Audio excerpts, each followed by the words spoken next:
Welcome to my first ever live stream. My name is Aaron Shaw, and today we're going to talk about how you can stick with an exercise program. And really, I want to go over some tips on how you can make it consistent as possible.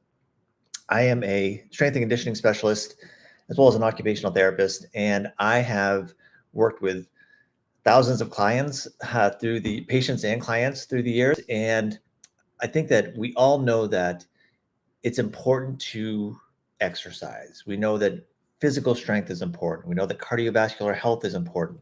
We know that doing our rehab exercises are important. Yet it is so hard for people to stick with exercise programs. This is what I see. So what I want to go over today is really tips that you can follow to make sure that you can be as consistent as possible for your own health, for your health span, for your longevity, for your physical durability, and to make sure that we can overcome and kind of navigate the challenges that we face when we just can't get a routine going, or we get a routine going and we fall off the routine. So my question is, have you ever thought about how much time it should take to have a good outcome? How many hours per week do you think you should be spending to get a high quality health and fitness outcome, to feel physically strong, to feel physically confident? Well, I want to cut to the chase here a little bit in that it doesn't take a long time. It doesn't take a ton of time if you follow the science. And this is where there's so many fads out there that are absolute garbage. And unfortunately, when you follow the science, when you follow the basic science, fitness is simple. Health and fitness is pretty simple. Nutrition is pretty simple. And yes, there's a whole lot of details in there on like little nuances, but the vast majority of our health and fitness is pretty straightforward and pretty simple. I'll share with you some results that I got from some recent testing that I get done for myself, measure my own health and fitness. So I have to keep tabs on myself, especially when I'm coaching other people. But I had a DEXA scan done, which measures basically my lean muscle mass, how much lean muscle mass I have, how much fat I have in my body, and compares that against norms. And I also got a VO2 test done. So that is the maximum volume of oxygen that your body can take in and utilize for activity and sport. And especially VO2 Max is a really very, very much correlated to health span and lifespan and longevity. So likewise with the DEXA scan, having lean muscle mass is also really attributed to health span and longevity. So they're super important markers. And I'll give you the results, but before I do, I want you to realize that I'm just going to disclose what my routine is, at least from a broad stroke. I exercise about 8 hours a week. So that includes both cardiovascular training, which for me is mountain biking, and it also includes strength training. So 8 hours per week. So of course, my cardiovascular days, my time on my bike is a little bit longer than my strength training, but all in all, I average 7.5 to 8 hours a week. That has led to a DEXA scan result that shows my body composition to be in the top 5% for people in my age group, which is over 50 years old. And also what this VO2 Max test showed was that I think the number was 47 point something or 48. And that's measured in again, volume of oxygen that your body can consume and utilize. And that was rated in the quote superior category. So the highest category, again, for my age. And so if you were to get that done, then you would be correlating your results to your age. So the point being with this is that in what is not meaningless, but a fair amount of time that I contribute to, or that I invest in my own health, the results can be very good, can be really impressive on a short amount of time. But again, there are no fads. I'm a scientist by nature, so I have to follow the science. So what I want to make sure that I talk about today is the biggest barrier to people achieving their physical potential, to really maximizing their potential, is the ability to stick with an exercise routine. So there's a million reasons to sort of fall off the bandwagon or to have, best of intentions on trying to especially in January 1st and January 3rd and January 10th, when we try to start something new, we try to start a program and then we kind of fall off it. There are strategies that we need to employ to make sure that we stick with the program. So my goal today is that if you watch this through and through, you will have very specific action items that you can do to help make sure that your program is sticky, that your exercise program is sticky, and that it develops and you can maintain this exercise program. We're going to review how to set fitness goals. And you can see me looking up here. I got my notes. How to set fitness goals. We're going to talk about how to create habits. And that's a passion of mine, which I'm going to dive into. We're going to talk about some of the science versus some of the fads with fitness training. I'll tell you the details of my training program. So there's nothing secret here behind my curtain. If you have questions about your particular program, that if you want to kind of comment here, comment in this live or comment on the video below, I'm happy to kind of chime in and give you my 2 cents on how to get the most bang for the buck for what limited time you do have. We're going to talk a little bit about accountability, and then we're going to talk about tracking progress, because it's really hard to continue to push through to do exercises, which may mean waking up early or changing your diet and things like that, unless we can track progress. So from the top, how do we stick with an exercise program? How do we get consistent with it? I think step one, the most important thing to being healthy, becoming healthy, and staying healthy is really having a vision. What do you want? What does success look like? I think too often people get caught up with, I should be exercising. I should be eating better. I shouldn't be eating that. I shouldn't be having drinks or whatever it is. And there are too many shoulds without a purpose. And really, strength training, exercise, cardiovascular training, those are tools that are going to get you somewhere. But until you define what is that somewhere, and what does that look like?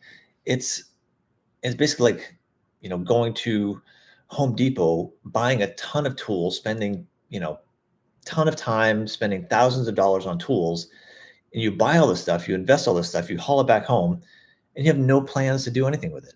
And so the analogy would be, yes, you can get a gym membership, and yes, you can, go into the gym and try to exercise and try to do some things, but unless you have a purpose, are you, going to go to Home Depot, buy all these tools so you can build, a deck in your backyard or something like that? Is there a purpose that drives you that can really dictate what you're going to be doing for what you're going to be purchasing in Home Depot?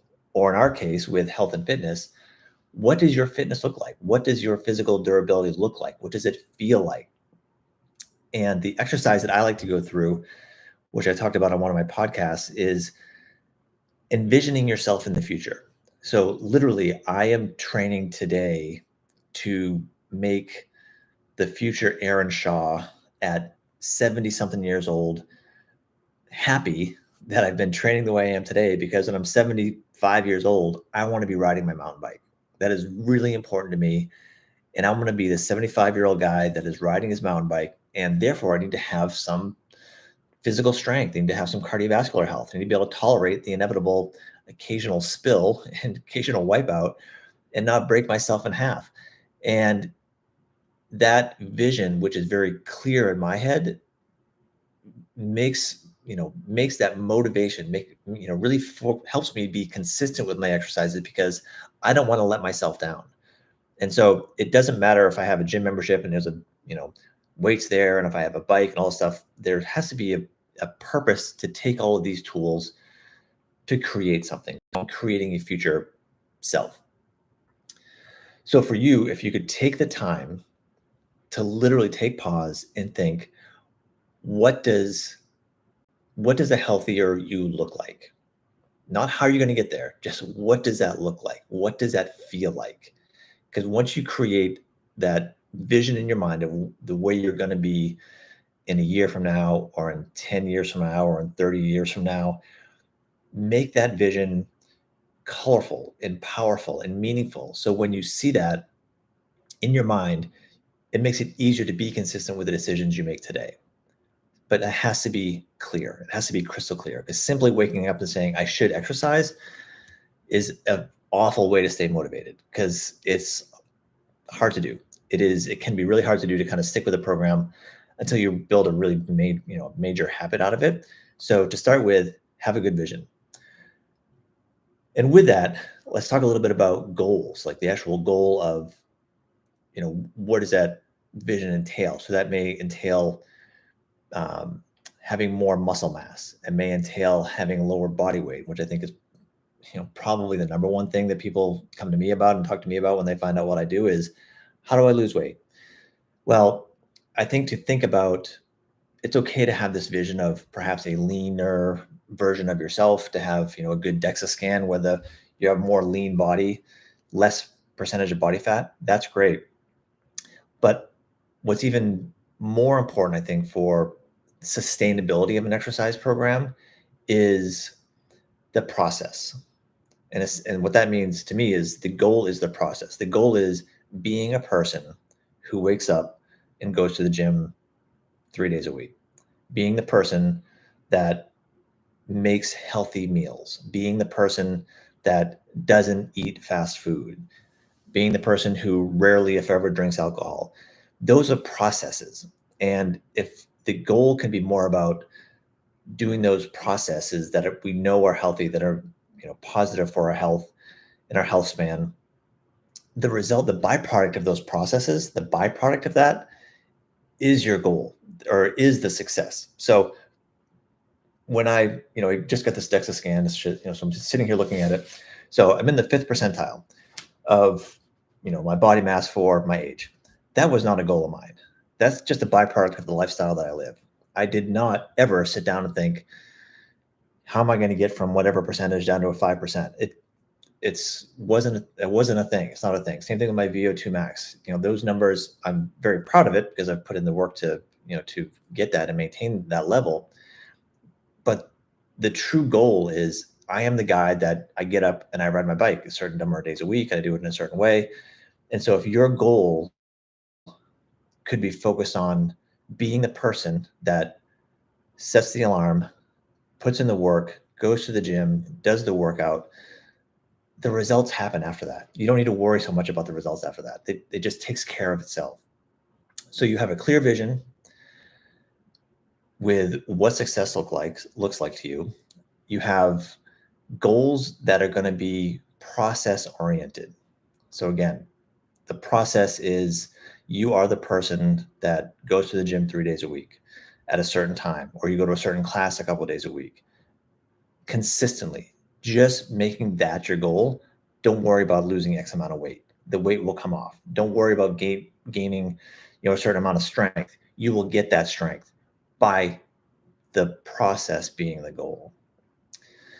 If you have any questions on how to set those goals, leave me a message me on this. I'm happy to kind of break down what can sometimes be, it can be a little challenging on how to word that specifically for you.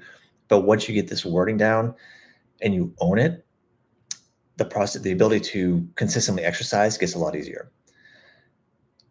So now let's talk about making some changes, and I'm going to habit changes, and I'm going to refer to this book, Atomic Habits, by James Clear, which every one of my coaching clients I get, if they don't already have one, I send it to them. It is hands down the most, in my mind, like the most powerful personal training, personal fitness, personal growth book you could possibly ever consume, which says a lot because I've read a ton of books, and I love topics around habits. I love the science of physiology and exercise science and training and all that. But if there is nothing you take away from listening to this, is that change takes time, and most people fail. And again, this is sort of the New Year's failure, or basically I suppose February failure, after the New Year's resolutions come in, and people set incredibly lofty goals and expect things to change quickly. And so they think about a dramatic change in their nutrition, a dramatic change in their sleep, a dramatic change in their hydration, dramatic change in their physical, their habits, their exercise routine, and therefore the dramatic change in their household. And so all of these massive changes that people want because either a certain date passes because it's a New Year's, or it's a holiday, or it's a birthday. And in my experience, 99.9% of them fail. It just doesn't work. Alternatively, Atomic Habits, please read it if you haven't. The ability to stick with an exercise program, especially one if you haven't quite yet flushed out and really developed, starts with tiny, tiny goals, tiny changes.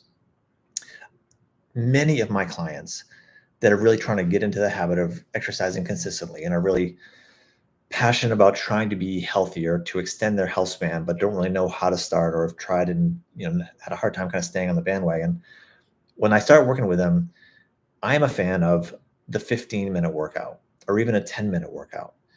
And the pushback I often get is that's not long enough to do much of anything, which is not true, one. But two, if you can get in the habit of doing, whether that's going to the gym or that's doing a home exercise program for 15 minutes, it may not seem like much. And hopefully if you're starting out, you can think in your mind, if you think, I can do that, that's not a big deal, but is it really going to make a difference? Yes. If you are starting from scratch, and if you start off doing a 15-minute strength training routine, 4 days a week or 5 days a week, maybe even 7 days a week if you're really ambitious, but keep it to a short amount of time, do it at home. And if you do that again and again and again and again, because it's not an hour routine, because you maybe don't have to go to the gym to do it, because you don't have to, totally get dressed up to, walk out the door. You can just do it in your, shorts or sweats when you get up in a t-shirt, knock out a 15-minute workout and be done with it. If you can do that, you are on the fast track to a healthier you.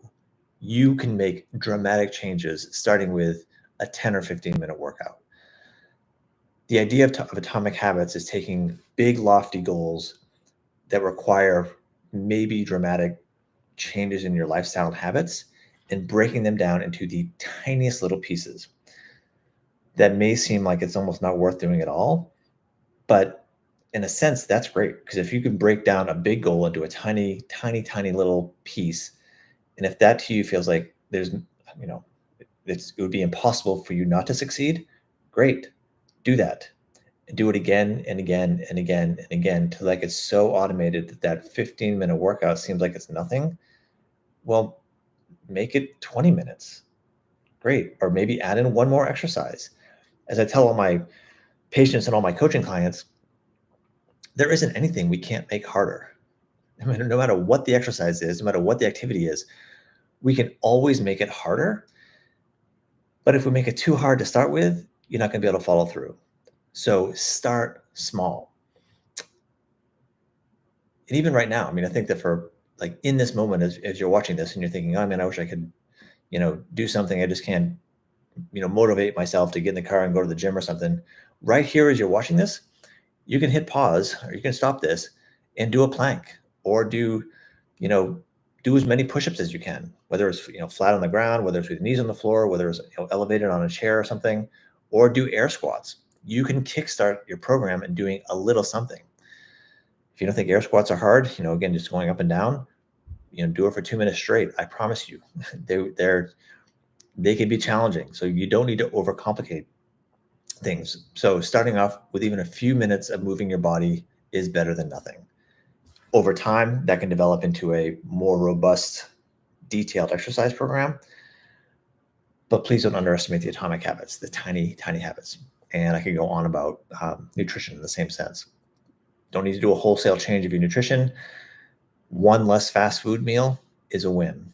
One more piece of fruit or vegetable per meal or per day, that's a win. Little changes add up over time. Now I want to shift gears a little bit. And again, we're still on, sticking with an exercise program. And I am obligated to talk about fads and the really the risk of following fads, aside from the danger of some of the, whether it's super high intensity work or whether it's some, some exercise gadgetry or something. And for that matter, even some nutritional stuff. There's obviously a bazillion supplements that nobody really knows what they do, but there's crazy claims about them. The simplest way to think about improving your strength, improving so I'm talking about strength and cardiovascular health. It doesn't take things don't have to be complicated. And I think that there's a whole industry out there that tries to overcomplicate health and fitness, overcomplicate strength training, overcomplicate cardiovascular health. And yes, there's an infinite number of exercises you can do and ways you can dose your, cycling or running or swimming or whatever it is. But the essence of it is this: it should be hard. It should be challenging. Your workouts should be difficult to do, not impossible. But the reason why this is important for sort of sticking with the program is because if you dose your resistance correctly in your effort correctly, you will see results.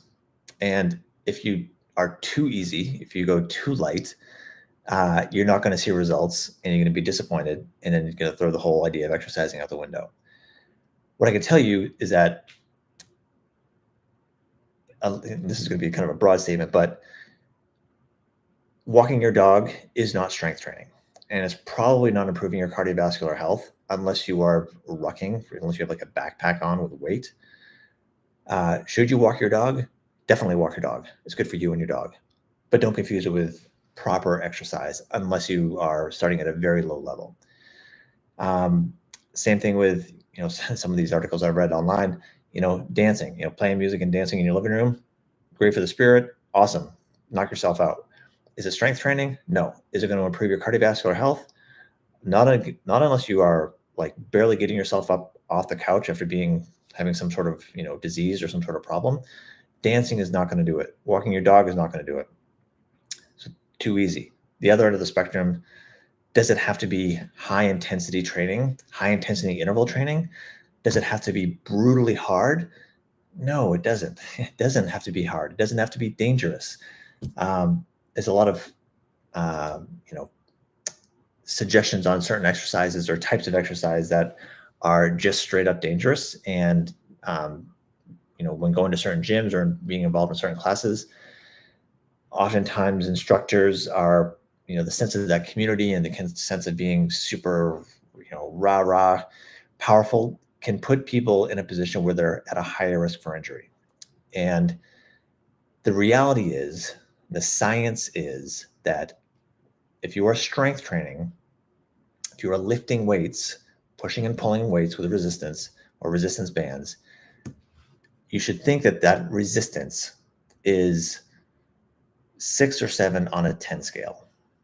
If it's only 2 or 3 on a 10 scale, is it bad for you? No. Is it really moving the needle on your overall capacity?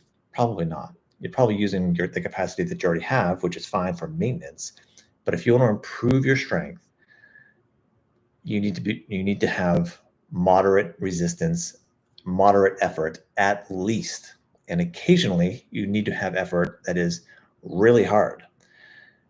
Now, I'm a strength coach by training, so everybody is different. So it's, I kind of hesitate to even talk about doing hard strength training, but when done well, it doesn't take a lot. It doesn't take a lot to stimulate muscles to adapt and to get all these beautiful metabolic benefits from doing that. Cardiovascular. So getting your heart rate up, going for a long walk is great. Is going for, if you've been walking the same route for, weeks and weeks and weeks, and you have kind of your normal neighborhood routine, you are getting less benefit from that walk today than you were, a month ago, because your body's adapted to it.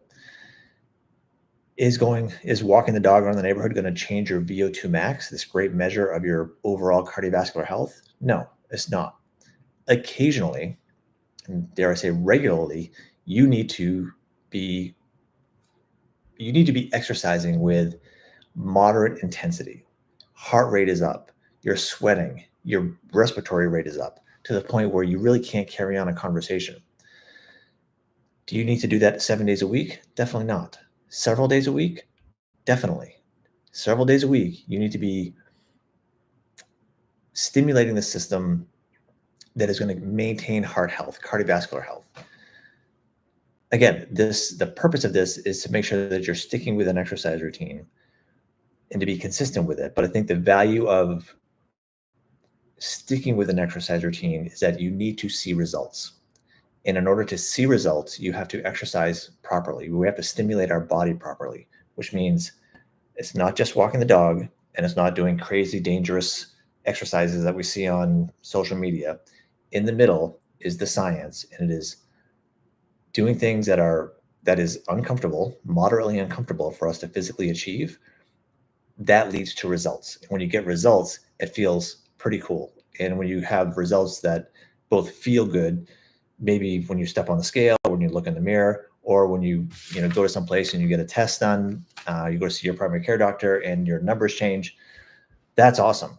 So then it's because you follow the science, because you follow sensible training plans, you get the results. And when you get the results, you're like, hey, I'm going to stick with this. This is working. So skip the fads. If something sounds too good to be true, it's garbage. So with that, let me tell you a little bit about my training schedule and your training schedule. And I will disclose, briefly kind of what my training schedule is. And again, if you have any questions or, want me to kind of take a peruse kind of what you're doing, I'm happy to do that. Send me a message, comment below, and I'll take a look. But it's this: 3 days a week, I go to the gym and do strength training. 3 days a week. And this is at the YMCA, nothing fancy. I don't do HIIT training. I don't do CrossFit. I lift weights. I am in and out of the gym. My actual time, like properly exercising, is maybe 40 minutes, maybe 30 to 40 minutes, because I'm in and out of the gym in an hour, and it's going to my locker, put my clothes in the locker, doing a warm up. So I do, a 5 to 8, maybe 10-minute warm up on the treadmill, move my body around a little bit. I do 2 primary lifts, and maybe 1 or 2 other secondary lifts. So, which is probably a discussion for another day. You can check out one of my podcasts, which I talk about different types of strength training things. But point being, I'm in and out of there within an hour. My proper exercise time is probably 35 to 40 minutes, and that's 3 days a week. So there's 3 days a week of strength training, and then there's another 3, or ideally 4, but typically 3 days a week, I'm on my mountain bike. So I'm either outside riding on my mountain bike, or I have an indoor trainer. And when I'm on the indoor trainer, I'm on the trainer for an hour, and maybe an hour and 15 minutes. 99% of the time, I'm doing zone 2 training, basic, endurance, fat burning, great for metabolic health level of intensity. When I get outside, I ride harder. But all in all, in average, that's about 8 hours a week that I invest in my physical health from an exercise perspective. So for you, if you were to be pretty new starting an exercise program, don't overdo it. I mean, don't even think about doing 8 hours a week if you're pretty new, or if you've been out of the habit for a while. But do think about 3 days a week or 4 days a week of strength training. Again, you can do strength training in 15 minutes. If you're fresh out of the gate, 15 minutes, 4 days a week, it will move the needle for you. I promise, if you do the right things. And then another 3 days a week of cardiovascular, challenging exercise. But since we've talked a little bit about science, what I will say is that if you want to lose weight, don't think that just jumping on a treadmill or an elliptical for hours at a time is going to do it. It's not going to do it. You need muscle. Muscle burns calories. If you want to lose weight, that probably means you have a bunch of stored energy. You have stored calories, and those calories need to be utilized for something. And the best way to utilize that stored energy is through muscles, because your muscles are going to want calories, not only while you're exercising, but even when you're not exercising. So strength training is a way to go for that. Moving on for ways to stick with an exercise program. Accountability. So my question to you is, do you have an accountability buddy? Do you have anybody that you work out with, or anybody that expects you to be at the gym at a certain time? Or do you have a group, a class maybe, that people expect you to be there? Accountability is huge. So I can tell you from a personal standpoint, once upon a time I was a bike racer, and I raced at an elite amateur level. And for about a year or so, I had a coach, and thankfully I haven't, didn't ever really have any challenge motivating myself to train, but there were some workouts that I did not look forward to, and unless I had a coach telling me to do these, I probably wouldn't have done them. And really, it was knowing that somebody's going to hold me accountable for doing some workouts that I knew would help me achieve my goal, but I really kind of wanted to cop out and not do them. So having an accountability partner can be incredibly important. So it could be a spouse or a loved one. It could be a friend at the gym, social media. It could be me. I mean, if you want a little nudge and a kick in the butt and a go get them, send me a message. I'm happy to give you a little kick in the butt and a little bit of nudge. But having an accountability partner is really helpful, really helpful. It can also be, signing up with a coach or signing up with a personal trainer who's, expecting you to be at the gym at a certain time to do the workout together, at least as a way to get started. I mean, maybe if you can swing it always, if you can meet with a personal trainer one-on-one 3 days a week, awesome. If not, even just investing in a personal trainer or working with a coach for a couple of sessions or for a couple of months until your habits are really, really ingrained, and then you can do it on your own. The last point I'm going to make is tracking your progress. So I touched on this earlier, but tracking progress is important because you're never going to be as strong as you want to be. There's always going to be changes that we want to make. And some of these physiological changes take time, and it's tedious. And it takes a lot of investment and willpower to kind of push through to make these changes to extend our health span and our lifespan and our longevity. So having some way to track our progress. One way, which everybody that I know thinks of, is standing on a scale. So if you step on a scale, and I can tell you that of all the fads of weight and weight control, and it's just horrible things out there, but one of the best ways to help you with managing your weight is to get in the habit of stepping on a scale every single morning. Every single morning, no matter what, you wake up, your feet touch the scale before they touch the floor. Because what that's going to do is give you that point in time that will really kind of set you up for what your plans are going to be for the rest of the day. It'll kind of help set your mindset of, okay, I'm on track perhaps, and the scale is going in the direction that I want, which means whatever you've been doing is working. Stick with it. If, on the other hand, you step on the scale and either nothing's happening or hopefully it's not going in the wrong direction, it is a measure. It is just a reflection. It's a data point that just tells you, hey, whatever you think you're doing is not actually working. What else can you do? So whether you can figure that out, great. Whether you and your accountability buddy can figure that out, cool. You got a coach, you got a trainer, whatever it takes to figure out why, this particular data point that you're tracking to track your progress isn't going the way you want, but you have to track it. Once you get the data, and I'm a data nerd, so with all my coaching clients, like, I love to see sets and reps and weight, and for myself, I mean, you can tell I'm wearing a wearable device here. I track all of my metrics all the time, and it's just data. It's just information. So with that, it can empower you to stick with a program, to be consistent with your exercise program, or to change your exercise program. One of the big reasons why people fall off is because they're not seeing the results that they want. And maybe it's because they're not tracking the right things. So it's worth at the very least, again, if you're weight focused, step on a scale every day. If you are strength focused, do an assessment of yourself, whether that's, how long you can hold a plank for, how many push-ups you can do, how many air squats you can do, how much weight you can lift up and curl or press overhead, whatever it is.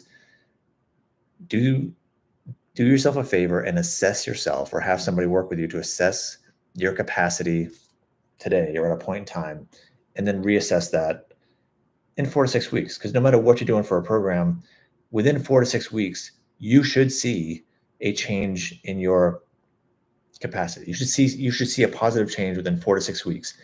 If you are working really hard to do either your nutrition to lose weight, or if you're working really hard to improve your strength, or hypertrophy, or whatever your goal is, if you feel like you've been sticking with it pretty consistently, within 4 to 6 weeks, you should have a measurable change. If not, your program may need to be changed. You may not be doing the right things the right way. So there's a lot to unpack with that for your personal situation, but tracking is essential. So please track to give yourself the pat on the back. We don't always like to see what these numbers are, but it's really cool when you can say, hey, I'm putting in the work and I'm seeing the results. Great. That's huge motivation to stick with the program, stay on track. So with that, we've gone through how to stick with an exercise program to improve your consistency. Step one, create a vision. Like, what does success even look like? I mean, going to the gym and working out and breaking a sweat and being sore for in and of itself, who cares? It doesn't really do much unless it's helping you get to be the person that you want to be. So have a vision of what that looks like. I would really encourage you to set goals that are process oriented, meaning think about the goal is, what I always think of is, I am the person that does X. You could say, I am the person that goes to the gym 4 days a week. I am the person that does cardiovascular training, 20 minutes or 30 minutes, 2 to 3 days a week. I am the person that does whatever. And what you're talking about there is the process. And as long as you keep showing up and follow through that process, the results just happen. The byproduct is you will be healthier. Your DEXA scan will look good. Your VO2 Max will look good. Your body composition will be better. Focus on the process. Just keep sticking with that. The physiology takes care of itself as long as you're doing the right things. We talked about atomic habits, keeping things small. Please don't underestimate the value of a tiny change in your life, tiny change in your nutrition, your exercise. It all makes a big impact. We have to have a little bit of patience. As I share with you what my fitness routine is, my fitness routine is simple. You could even argue kind of boring. I do the same basic things. Gym 3 days a week, on the bike 3 to 4 days a week. My zone 2 training is about the same every week. My higher intensity training is about the same every week. The exercise I do at the gym, pretty much the same every week. My nutrition, the same. I mean, it works. Is it simple? Yes. If you're just starting on a health and fitness path, it would be too much to, dare I say, too much to bite off to start with. But you can do the same exact thing I'm doing and other people who are just like living this, a healthy, conscious lifestyle, but do it in little bite-sized bits. Just don't try to bite off more than you can chew to start with and get disappointed and then just cut it. It's heartbreaking when I hear people do that. Science over fads. If it sounds too good to be true, forget it. If it sounds dangerous, don't do it. If you think there's a magic pill out there, forget it. It takes hard work, but it is doable. And the cool thing about following the science is that you will see results. Once you get results, it just feeds itself. Once you get the results and you maybe do some testing done, it's like, hey, my weight is where I want it to be, or I'm trending the right way. Super motivating. Last thing I'll just reinforce is accountability. Get somebody, whether that's a personal trainer, whether it's a friend, whether it's your family, whether it's me, drop me a message below, be like, hey, I just can't get off my butt, can't stick with it. I'm happy to give you some tips, happy to do consult with you, whatever it takes. But get somebody who is going to miss you when you're not at the gym, or who's going to call you out, as we all need to be called out once in a while and kind of slip up. And also having an accountability partner too is great for sharing the wins. And even with all the stuff that we've covered, you want to have people in your life that support you in the bigger picture of things, the vision on where you want to go. And even with living a healthy life and a healthy lifestyle, there's always time to celebrate. There's always time. I know people talk about like cheating, their cheat meals. Not cheat meals, and taking a day off is good. Taking a day off of, the gym or, training is fine. If you've put in the work, you need time off. You need time to, sort of refuel, if you will. And there's also a time for dessert. I had this great chocolate cake last night, as a matter of fact. So there's time to indulge. So if you're going to indulge and if you're going to take time off, make it intentional and love it. And if you're going to have chocolate cake, don't have some cheap ass, over the counter, local store. I mean, get it at a good restaurant or something. Make it really worth it. Same thing with your time off. If you're going to be in the grind of working and then trying to fit in your workout routines and, you get tired and stuff like that. You got to push through that sometimes. And then when you take time off, be with people you love, embrace it, love it, enjoy it. Just commit to it. So that is how you can stick to your exercise program. Those are some of the tips that I recommend. If you have any other tips, please share, please comment those. I'd love to, I do put a newsletter together every month, and I share that to people who are interested. So in the show notes or in the description below, you can kind of see the links to all that sort of stuff. So if you want information if you want the kind of the inside scoop on some of the stuff where I take all these, I just went through a whole bunch of little tips here, but I take each one of those and kind of dive deeper into them and really give you action items. You can sign up for that VIP newsletter. And until then, think about Healthspan. You can check out my Healthspan Digest podcast. And I'm always looking for more interesting topics. So if you have one interesting topic or one thing that you just want to learn more about, or you kind of have dabbled in a certain wearable technology, or whatever it is, let me know. Again, comment in the show notes. I would love to dive in and let me be the nerd and maybe find an expert to bring on board and share that with you. So till next time, thanks for joining me, and here's your health.